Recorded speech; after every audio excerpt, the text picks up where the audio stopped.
Ow, fuck. Quentin hit his head. Man bun. Oh, that's right. You got the Kubo hat. Yeah, I did. We just saw Kubo and the Two Strings.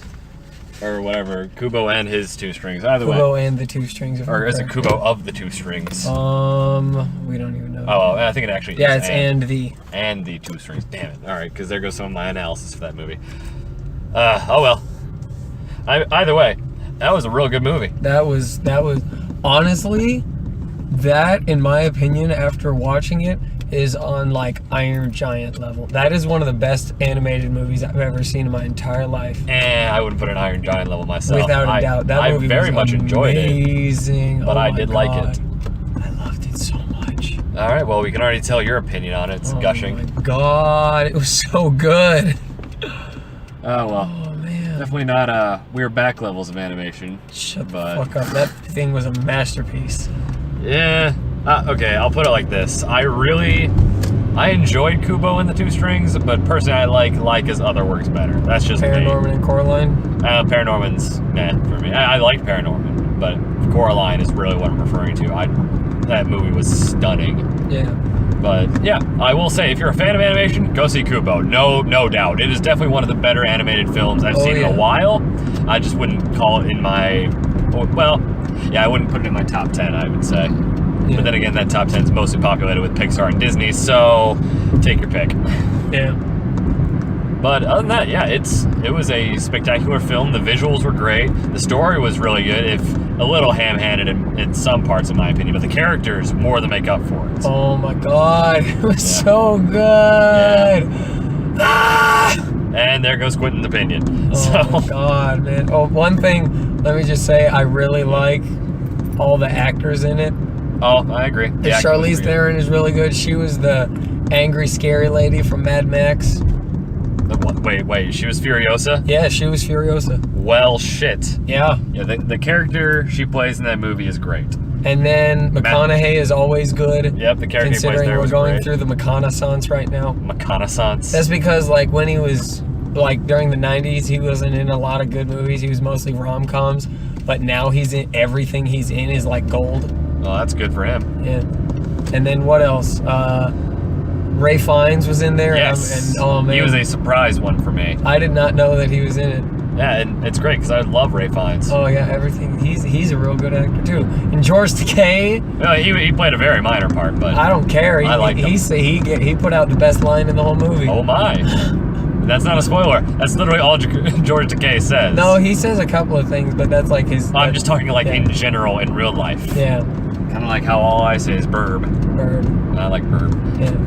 And then who else? And then the guy who played the kid was from Game of Thrones.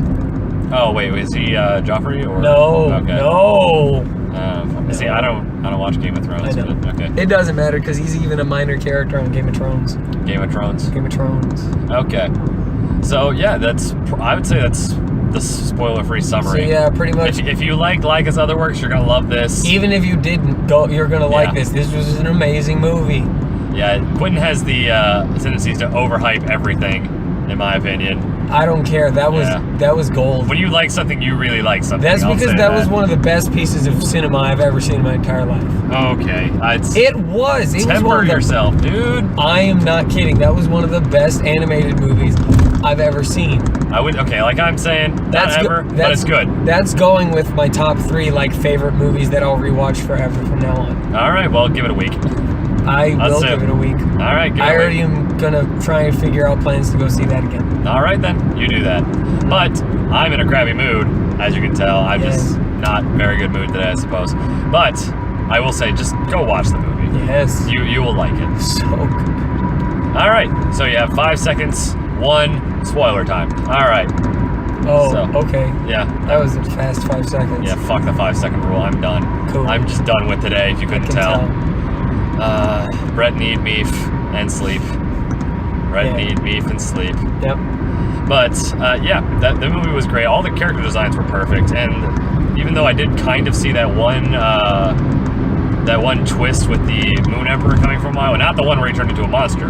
Yeah. But, like, the dream part, I was like, okay, well, this has. Yeah, to be I could tell that too. I could also tell that the beetle was Hanzo. That one I couldn't really tell. From the beginning, the second he appeared on screen, I was like, that's Hanzo. Yeah, that one I wouldn't be able to tell. I could tell, one, because he was a samurai, two, because the Hanzo thing showed up, and then especially... the beetle, like the flag, the symbol. The beetle flag and the paper mache Hanzo. Paper mache Hanzo? How could you tell? The paper Hanzo. He was like, he latched on to the beetle. Oh, okay. I did not know that. He didn't do that with the monkey. Huh, alright.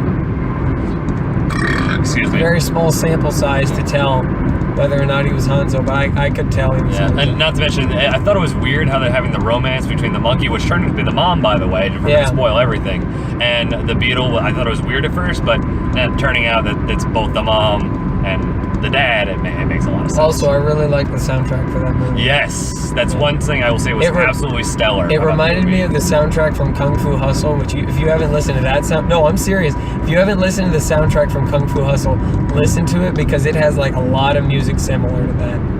Yeah, I mean, I just like the shamisen as an instrument. It's just a very interesting, like, Japanese banjo, and I like it a lot, and I'm really hoping they release it in just any form. I would love to get it. I'm gonna find it somehow. Yeah, I wouldn't surprise me if Mondo put out a vinyl for it. I would buy that with all of the monies. Yeah, I probably would too. Oh, dude, what if they did like a certain? What if they did a special disc for it? I would with, buy like, the that beetle with on it. All of the monies. That would be dope. All of the monies.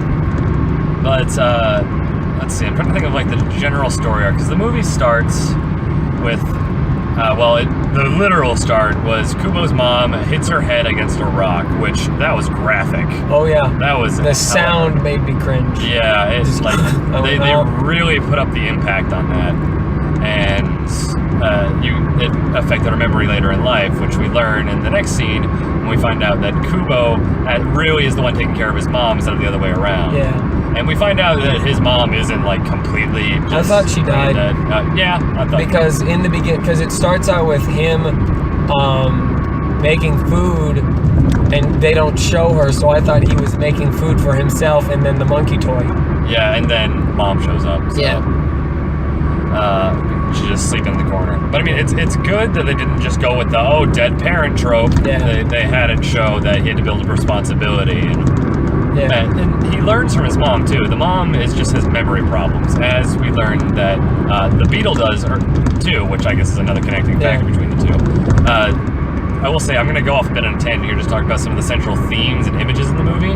How we have a whole lot of eye imagery and a whole lot of memory theming. Yep.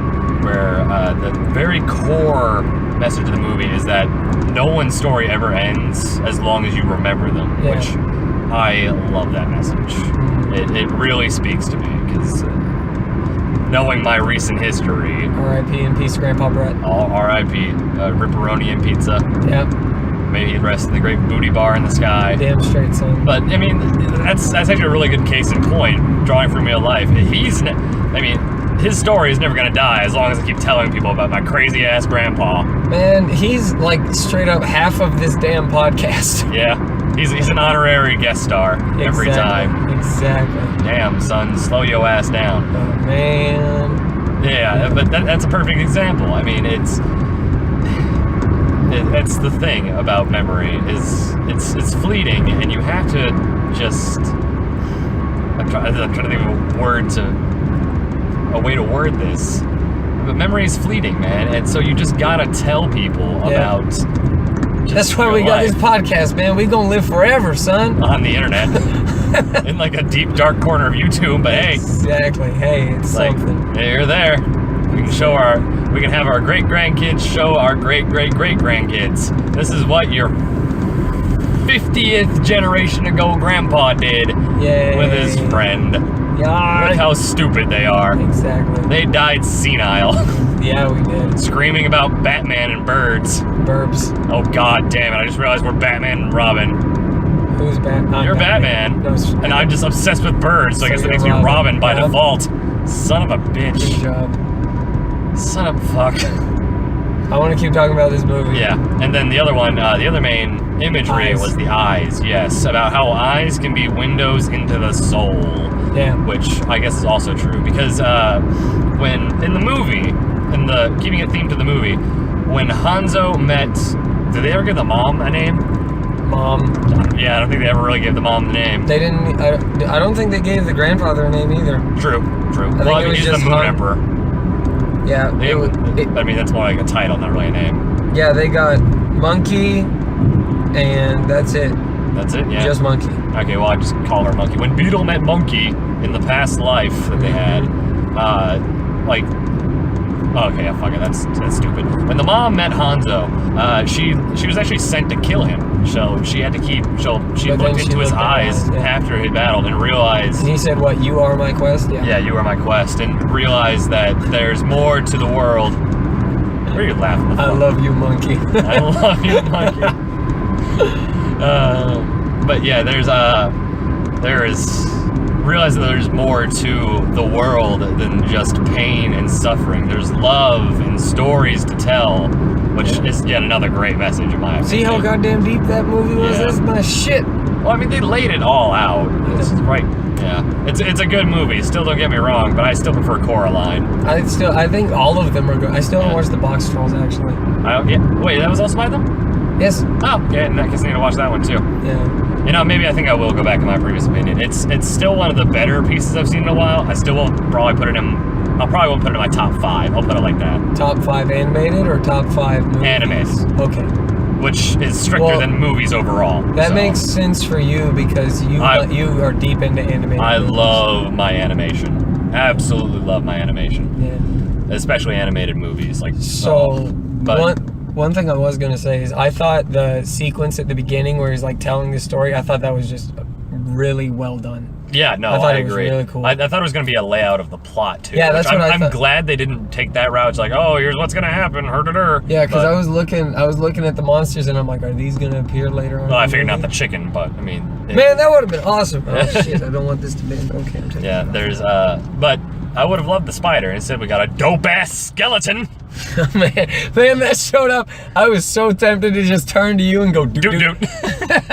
I was like, aha, Senior Skeletal. See, and here's one thing that I think is really amazing about that movie. That movie was 2 hours long. Mm-hmm. It felt like it was 10 minutes.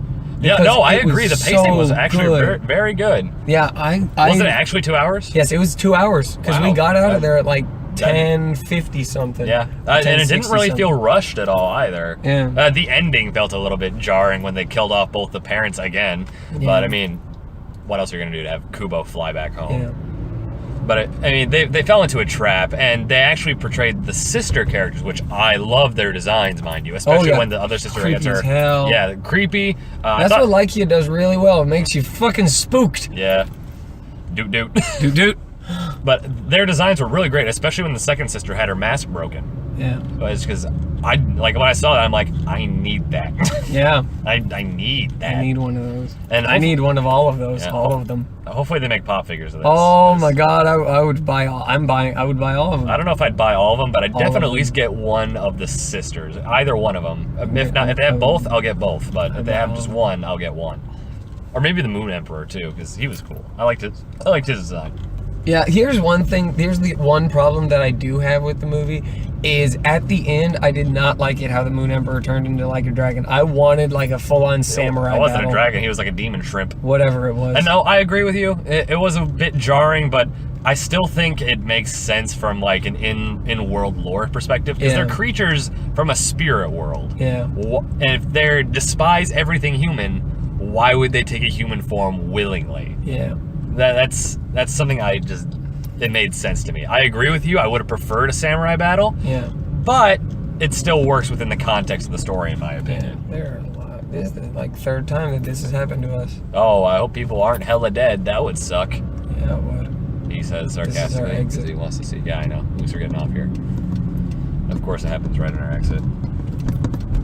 Oh, that looked bad. Shit. Oh, that was an open car.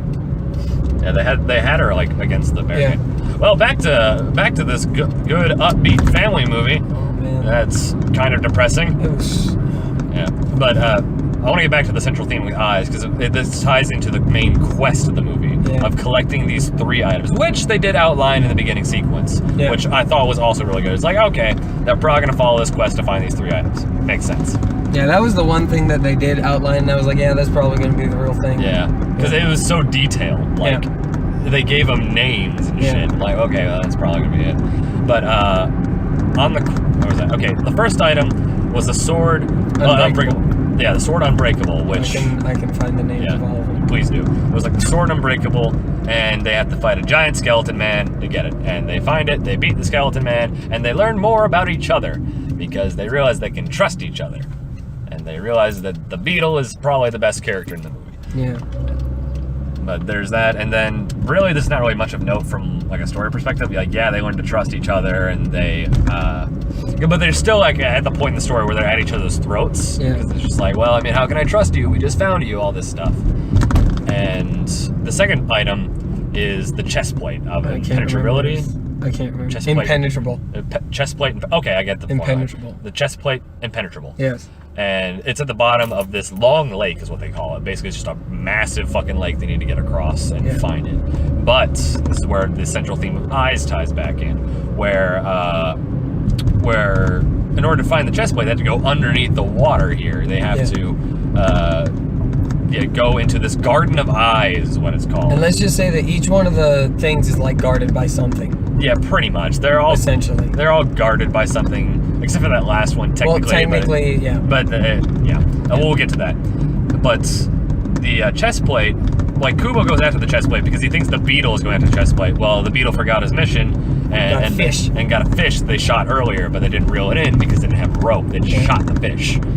So he comes back up, it's like, I found the fish, and they're like, oh no, we gotta save Kubo. Because in the Garden of Eyes, if you look into the eyes, you end up seeing the truth. Yeah. Which, yet again, ties into the central theme of the movie, where it's just like, okay, well, if you look into somebody's eyes, you can peer into their soul or the truth. And this is actually a turning point in the story, because we see that Kubo learns that the monkey character is actually his mom. Yeah. Like, I don't really know what the deal is exactly, but I think it's like his mom awakens like a totem and like puts her spirit into it. That's what I think what it is, And it doesn't really matter too much. It's basically like she changed form temporarily. Yeah. Because she mentions like, oh, my magic isn't strong enough to hold this form for long. So, there's that. Yeah.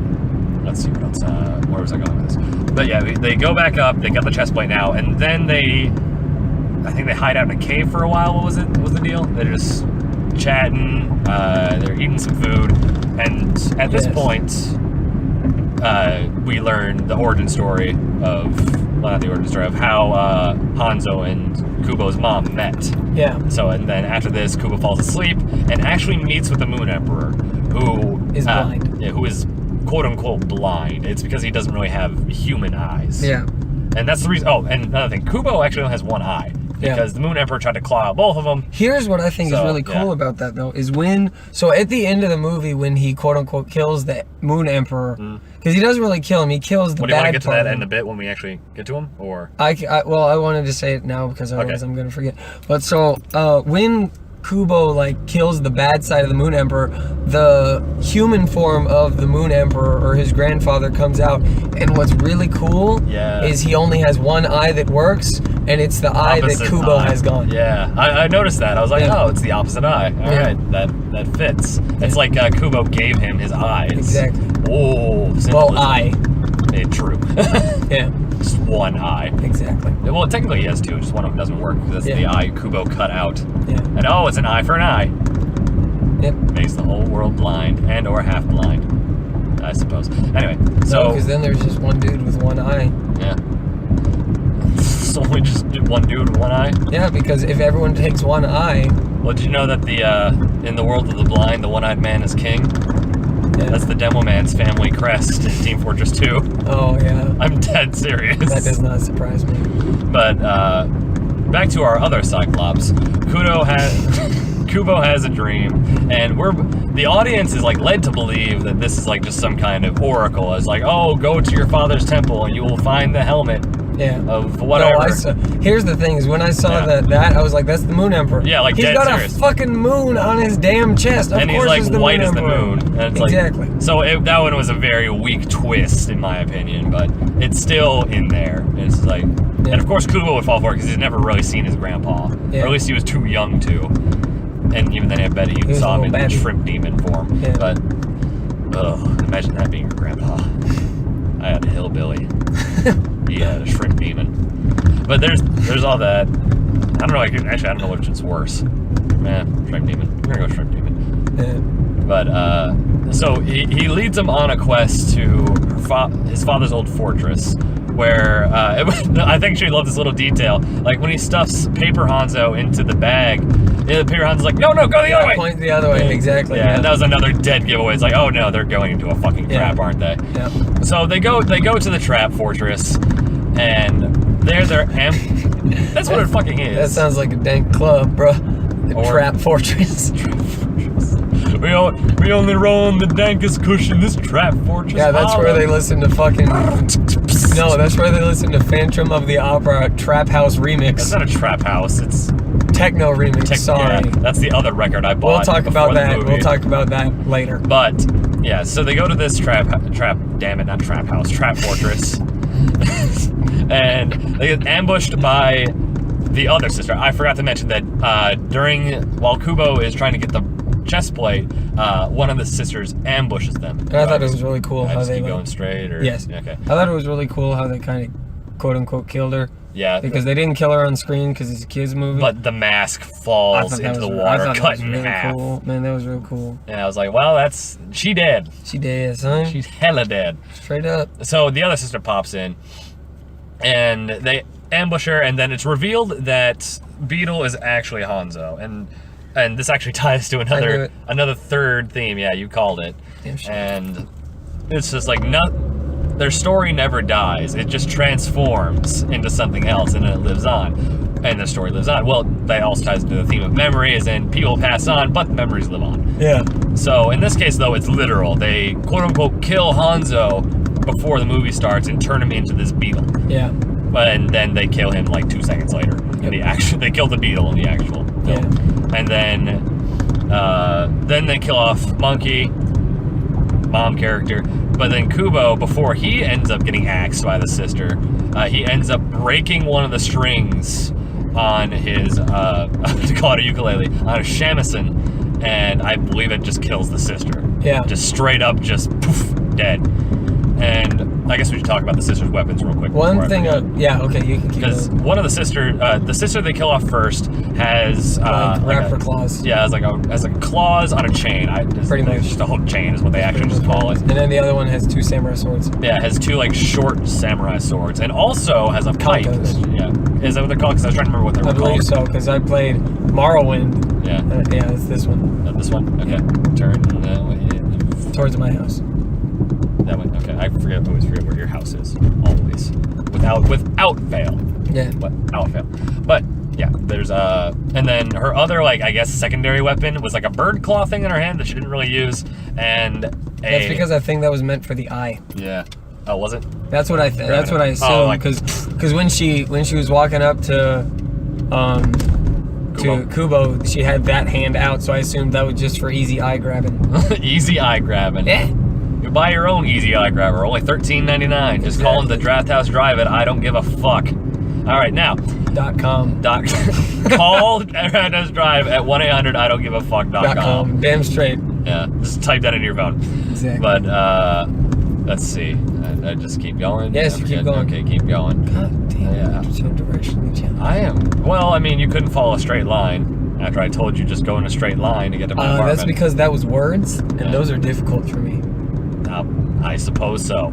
Okay. But then her other item that I keep trying to mention but keep getting sidetracked is her pipe, which she can use to summon smoke, which just wrecks shit apparently because it destroyed the village. Yeah. It apparently didn't kill people though. Oh yeah, one thing that I was really happy about at the beginning of the movie when he first saw his mom's sisters or his aunts or whatever, when he saw them and the smoke appeared when he went back into town, I was like, oh, this is gonna be one of those movies where the kid sees Paranorman, where the kid Oh, sees yeah. it, but the adults don't, or the other people don't. They all think he's weird or whatever.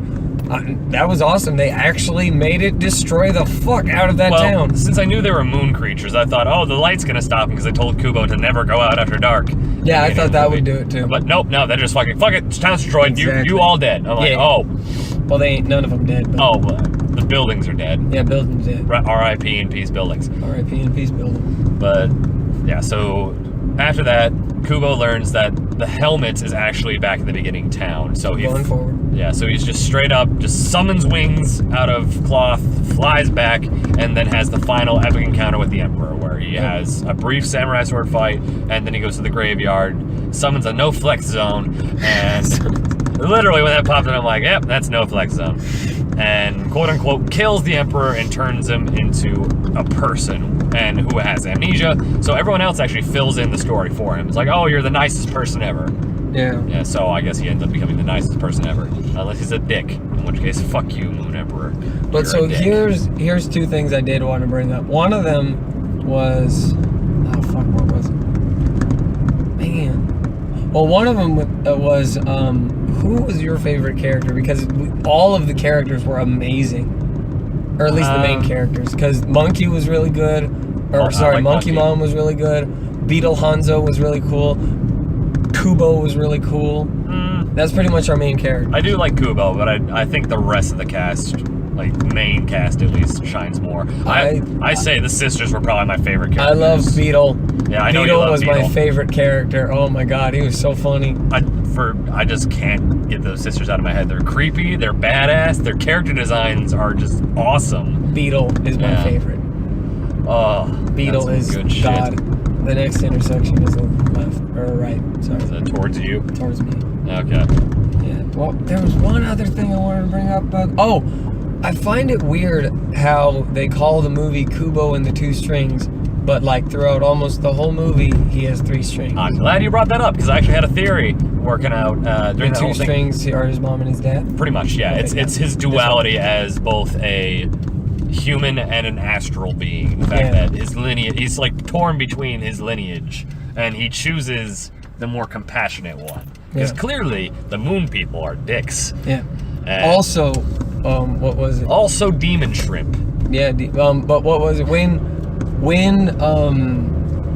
he got his mom's hair and the monkey was like, "Wear it as a bracelet. It's gonna protect you." I was like, he's gonna put that on his thing, and he's gonna kill the final boss with that. Kill the final boss. That's pretty much what it was. Yeah. But yeah, I could tell that. I was like, that's exactly what's gonna happen. That one I couldn't tell, but I mean, I was like, he's gonna use the string to kill the big bad dudes, and then the beetle is his dad. Done. Movie Yeah. plot summarized. Here. My God. I have new glasses. I can see the signs. I'm just believe fucking you. horrible at it. Yeah, this is why you're driving to Whataburger. I mean, In-N-Out Burger. Yes. Or is it In-N-Out Burger or just In-N-Out? Yes. Yes.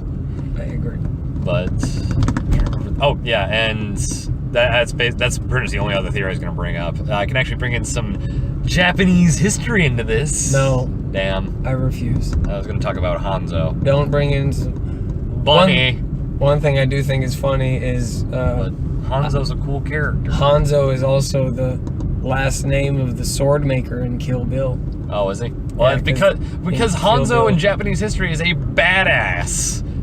Like seriously, That makes sense. He's the best ninja ever. Because there are so many people named Hanzo of the two movies that have people named Hanzo in them. Well, I that mean, I've in seen. Overwatch is a character named Hanzo. Oh, I don't play Overwatch. Yeah, and he's a badass ninja archer. Not because I don't like the game, but because I don't play online on anything. Truth. And that's about the only thing I play online anymore. Yeah. It's online games. They're I get trash. bored. I like them. Communities are awful, but I like them. Communities are trash. Oh, yes. This is why I don't play League. Also, the game is bad. Suck it, Exactly. nerds. I tried League and I just couldn't get into it. I don't want to because my coworker straight up quit Taekwondo for like 6 years because of League. Truth. All right. Well, that was Kubo and the fine. Two Strings. We're going to go gorge ourselves on 5x5s at In-N-Out. And we'll see you guys later. Peace. Yeah.